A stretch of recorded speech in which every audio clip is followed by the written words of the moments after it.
What does this behaviour mean? The truth is, there usually isn't one simple answer. The same behaviour can happen in completely different situations, for completely different reasons. That's why context matters so much.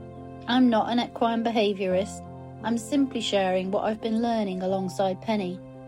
Rather than trying to memorise a dictionary of horse behaviours, I've found it much more helpful to ask, what information might my horse be giving me right now?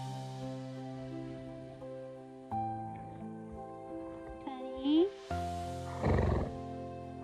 What does a calm, relaxed horse look like?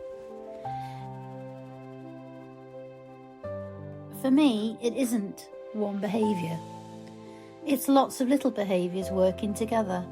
Soft eyes, relaxed ears that gently move between sounds, loose lips, a soft jaw, slow steady breathing, comfortable movement, a relaxed posture, a horse that's happy to pause, to eat, to look around, and simply be a horse.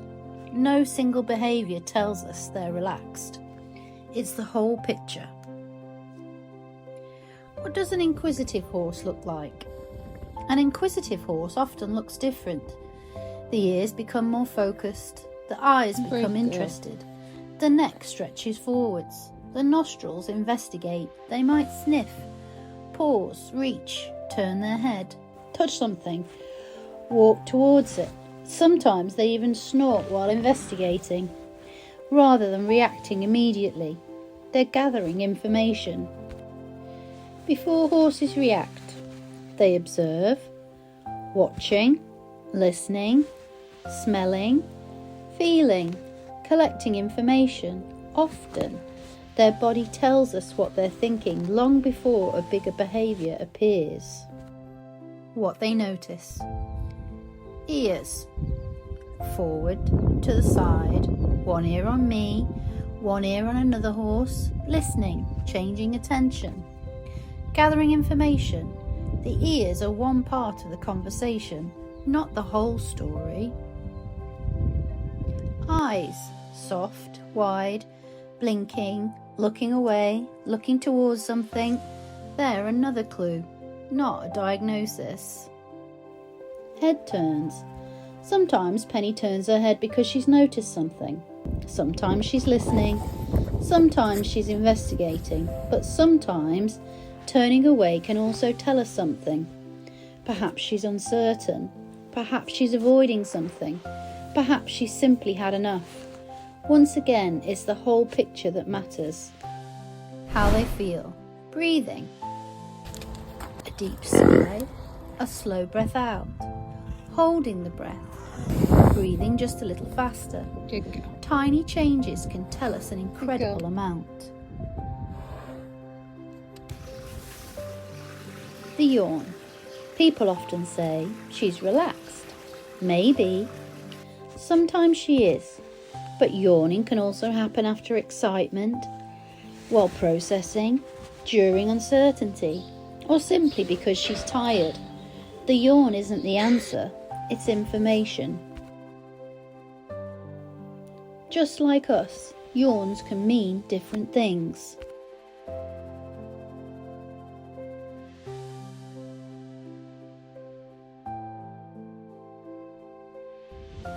Lick and chew. It's often described as acceptance. Sometimes it may be, but it can also happen after eating, after a release from tension, during relaxation, or simply while processing what's happening. Rather than assuming I know exactly what Penny means, I stay curious. The mouth. The mouth can tell us a surprising amount too. Loose, relaxed lips can sometimes suggest a horse is comfortable and at ease. Tight lips might tell us something has changed. Penny sometimes licks my hand after she's enjoyed something tasty.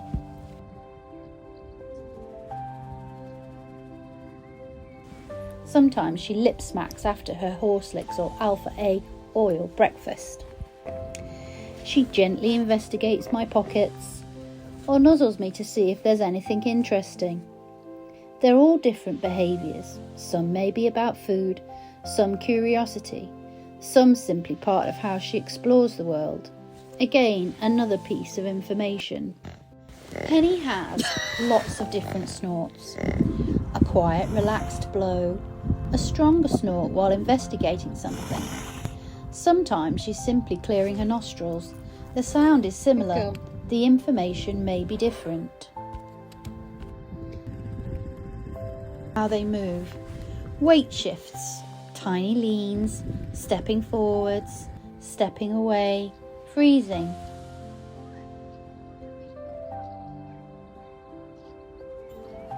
Lifting a leg. Another horse may simply be resting, shifting weight, preparing to move, or asking for more space. The behaviour looks similar, the reason may be different. Tail swishes. Flies, effort, excitement, frustration, communication.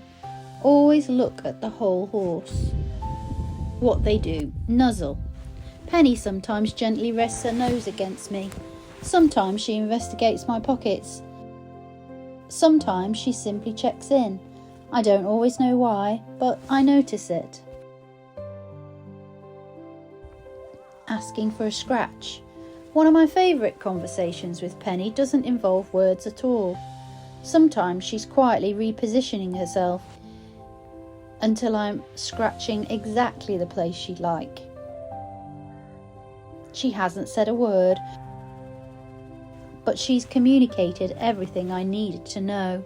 Snipping. A little snip or snap is easy to label as rude, but I think it's worth asking why.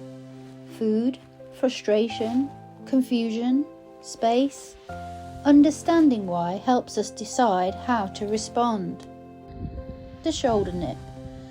One behaviour that really made me stop and think was when Penny nipped her own shoulder. Another horse was approaching. Perhaps she felt conflicted, perhaps a little worried, perhaps she was simply reacting to everything happening around her. What mattered wasn't finding the answer, it was noticing that something changed. Pawing. Anticipation, curiosity, frustration, discomfort, again. Information. Allo grooming. When horses groom one another, it's often associated with social bonding. Penny used to allo groom another horse at our previous yard. Since moving, I haven't seen her do it. I don't know exactly why.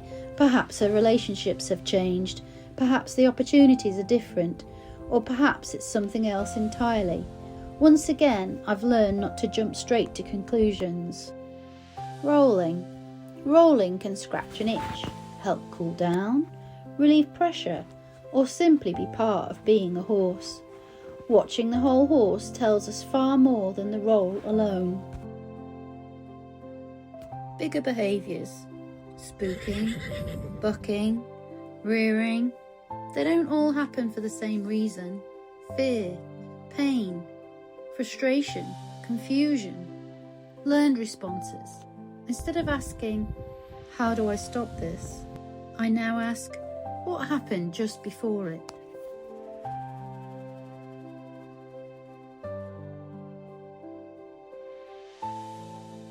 The biggest lesson Penny has taught me isn't that I always know exactly what she's trying to tell me, because I don't. Sometimes I get it wrong. Sometimes I'm still learning. But over time, I've become less interested in trying to control every behaviour and much more interested in understanding it. Because behaviour isn't just behaviour, it's communication. Communication gives us information, and information helps us make better decisions. Maybe becoming a better horse listener doesn't start with learning a dictionary of horse behaviours. Maybe it starts with slowing down, watching more closely, staying curious and asking one simple question. What might my horse be trying to tell me today? Every horse is different. Every situation is different. I think every horse has something worth saying.